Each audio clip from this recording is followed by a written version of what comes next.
하나님의 말씀은 히브리서 1장 1절부터 3절의 말씀입니다. 봉독해 드립니다.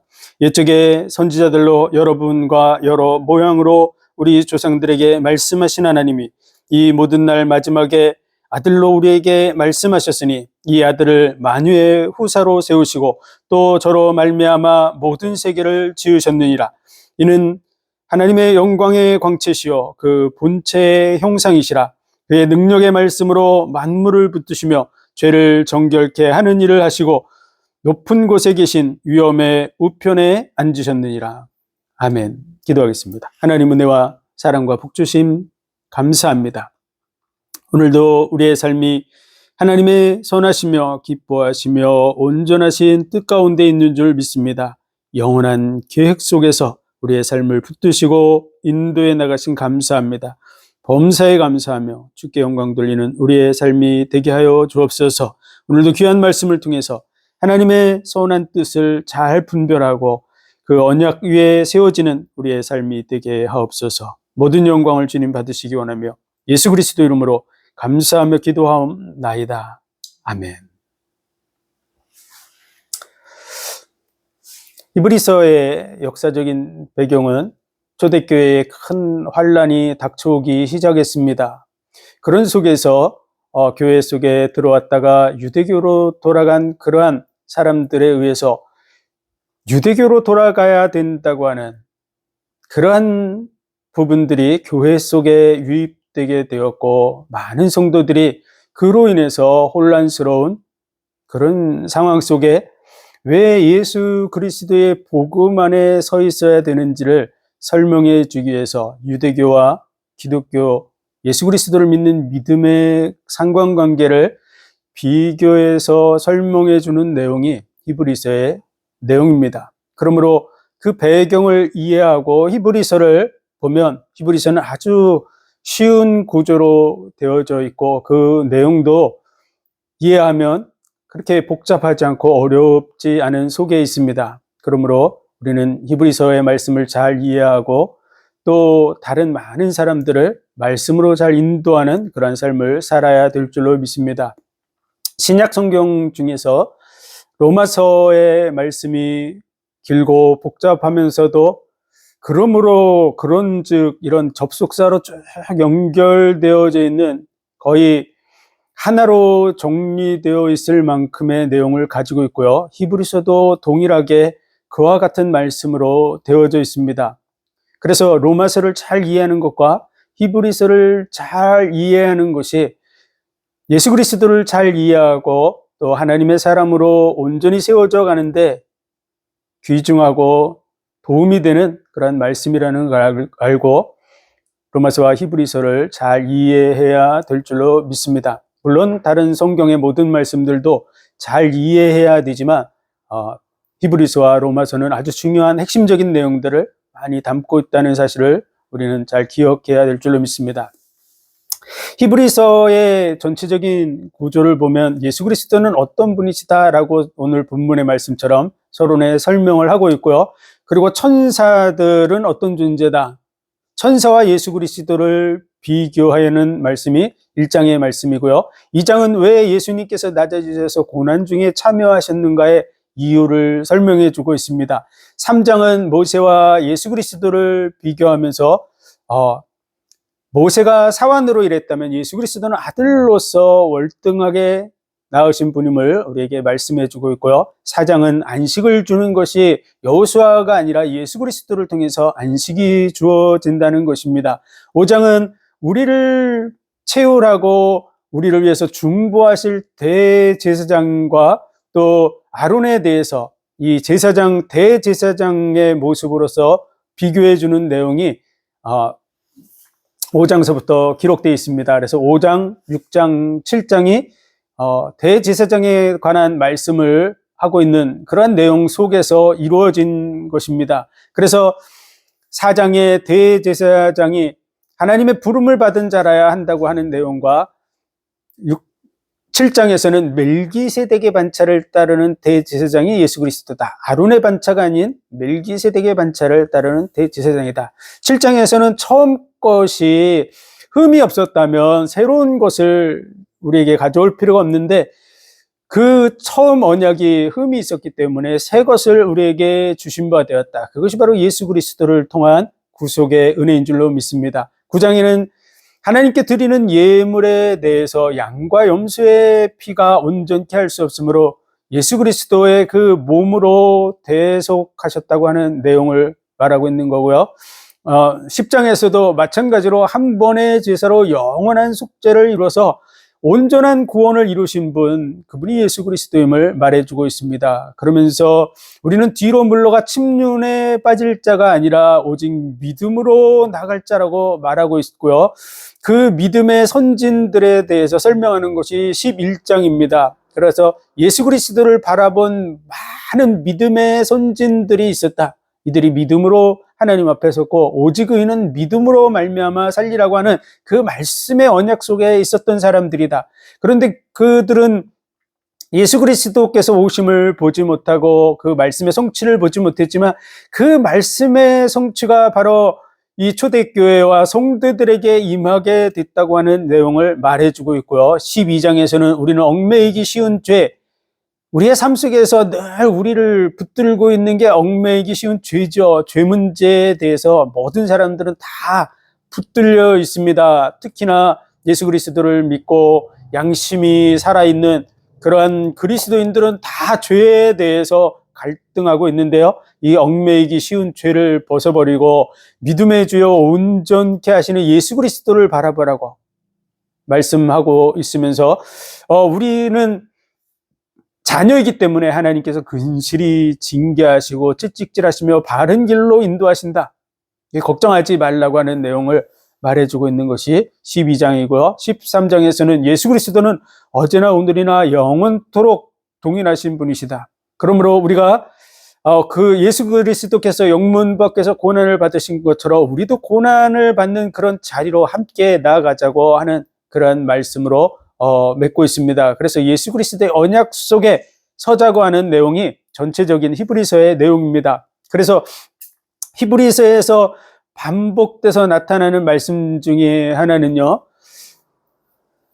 하나님의 말씀을 들을 때, 이 예수 그리스도의 이 복음의 말씀을 들을 때 너희 마음을 강팍해 하지 말라는 말이 반복해서 나와 있습니다. 그래서 우리 마음을 강팍해서 자꾸 예수 그리스도를 떠나가는 그 길에 서지 말라고 하는 것이 히브리서의 핵심적인 내용들로 주어져 있습니다. 그러면서 예수 그리스도에 대해서 잘 설명해 주고 있고 예수 그리스도께서 영원한 구원의 근원이 된다고 하는 것을 우리에게 설명해 주고 있는 그러한 말씀이 바로 히브리서의 내용이면서 또 이 히브리서의 말씀을 가지고 확신을 가지고 승리하는 그러한 믿음의 생활을 하도록 인도하고 있습니다.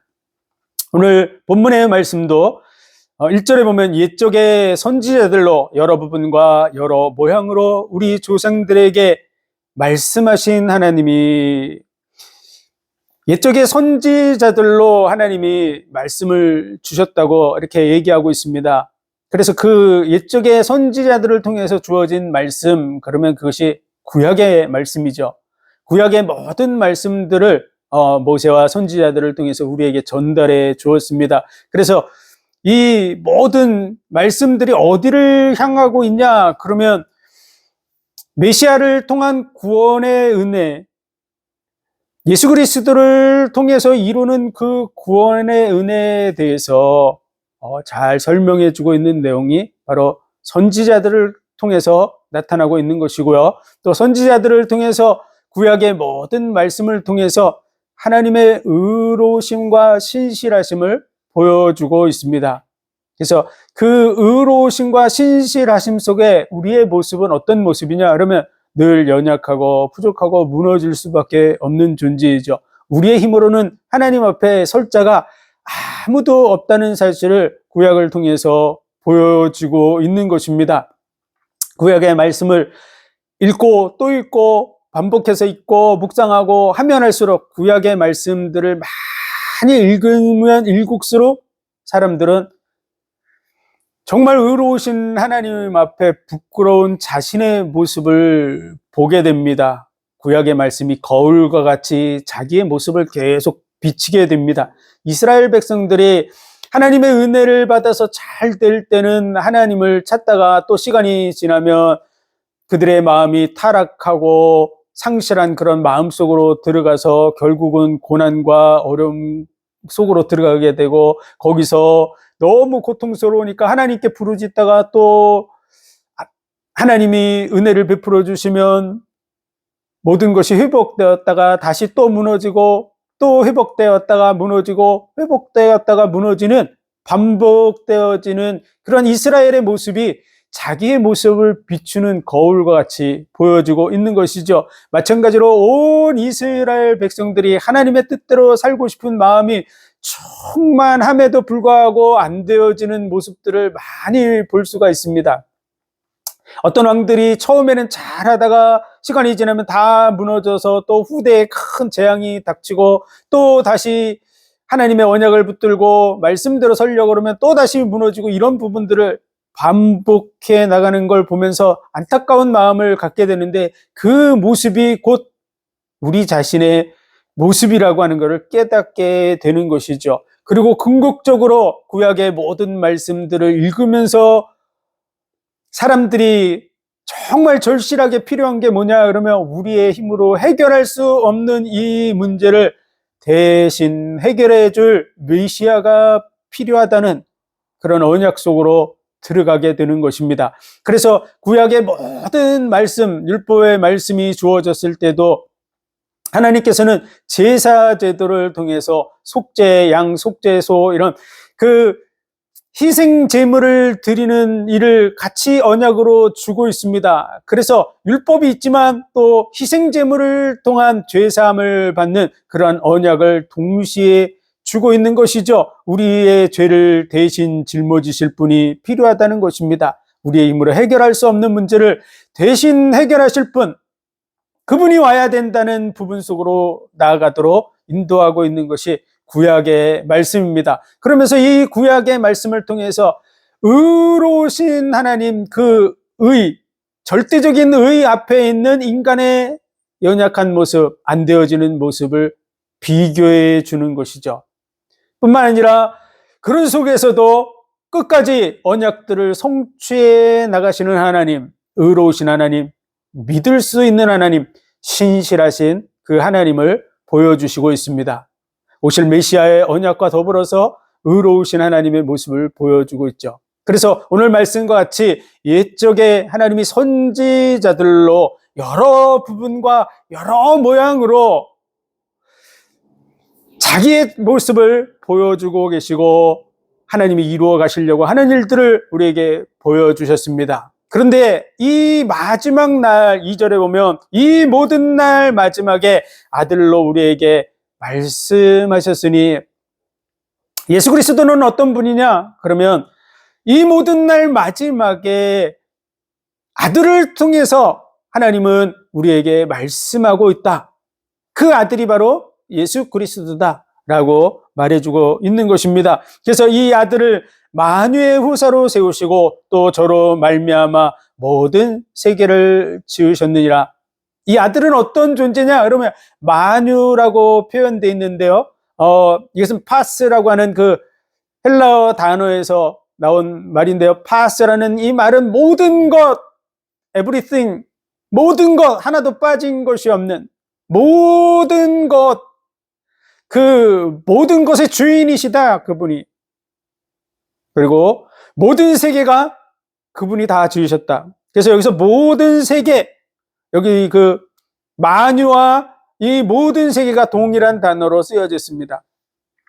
그래서 모든 것이 다 하나님이 지으신 것이다. 다시 말해서요, 예수 그리스도는 어떤 분이냐? 마지막 날에 예수 그리스도 아들로 말씀하시는데, 이 아들은 모든 만유의 상속자, 모든 만물의 주인이시고 그것을 다스릴 자시면서 그것을 친히 창조하신 분이시다 라고 말하고 있는 거죠. 요한복음 1장의 태초에 말씀이 계시니라, 이 말씀이 하나님과 함께 계셨으니 이 말씀은 곧 하나님이시니라. 만물이 그로 말미암아 창조되었으니 그가 없이는 된 것이 없느니라, 이렇게 얘기하는 것이죠. 바로 말씀이 육신이 되어서 오신 예수 그리스도, 그분이 바로 하나님이시고 그분이 만물을 창조하신 분이시다. 마찬가지로 오늘 본문에서도 그가 만물의 주인이시고 그리고 그분은 만물을 창조하신 분이시다 라고 말해주고 있는 것이죠. 그렇다면 예수 그리스도와 유대교에서 말하는 천사, 이 천사와 비교할 때 예수님은 비교할 수 없는 분이라는 것을 말해주고 있는 것입니다. 그래서 3절에 보면은 이는 하나님의 영광의 광채시요 본체의 형상이시라. 이는 하나님의 영광의 광채세요. 그는 영광의 참된 빛이세요. 영원한 빛, 참빛 되신 예수 그리스도. 그리고 그 본체의 형상이십니다.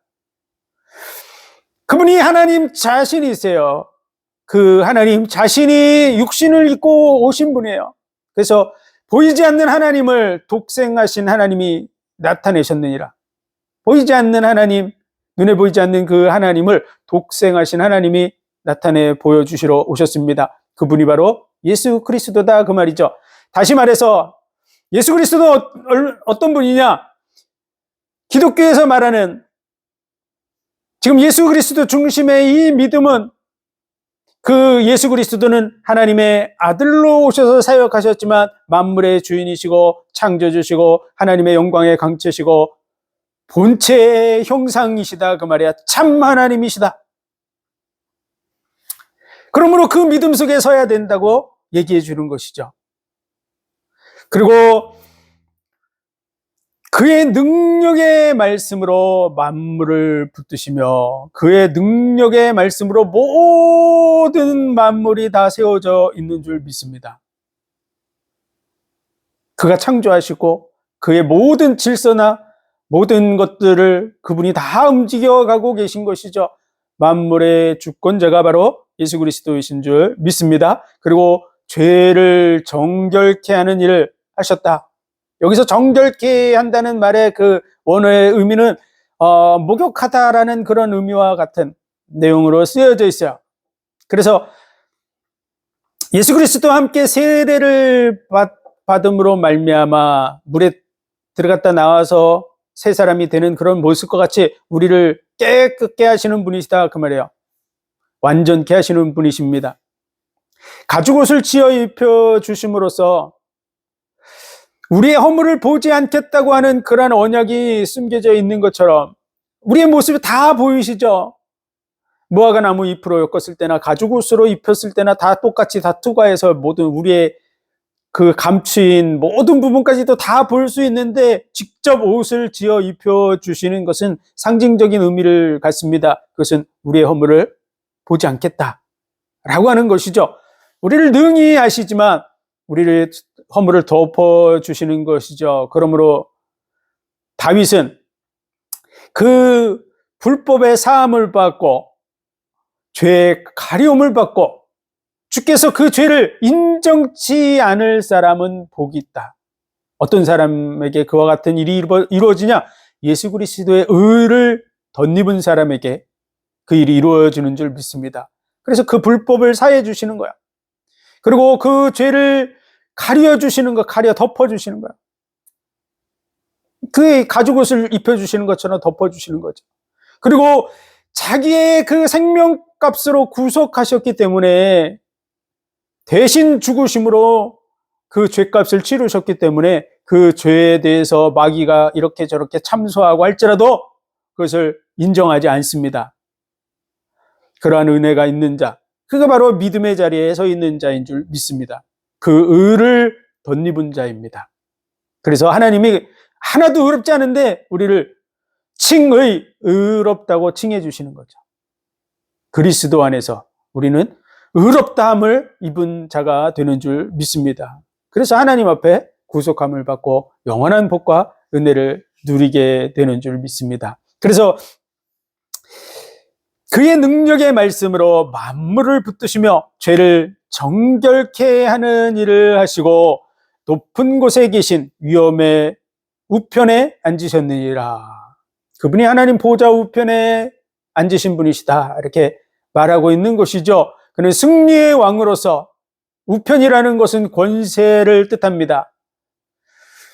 모든 것을 다스리고 정복하고 심판하고 할 수 있는 그 위엄의 보호자의 우편에 계신 분, 그분이 바로 예수 그리스도다. 오늘 히브리서 1장 처음 소개에서 이와 같이 예수 그리스도께서 얼마나 중요한 분이신가, 우리의 믿음의 대상으로서 하나도 부족함이 없는 분이다 라고 설명해 주고 있는 것이죠.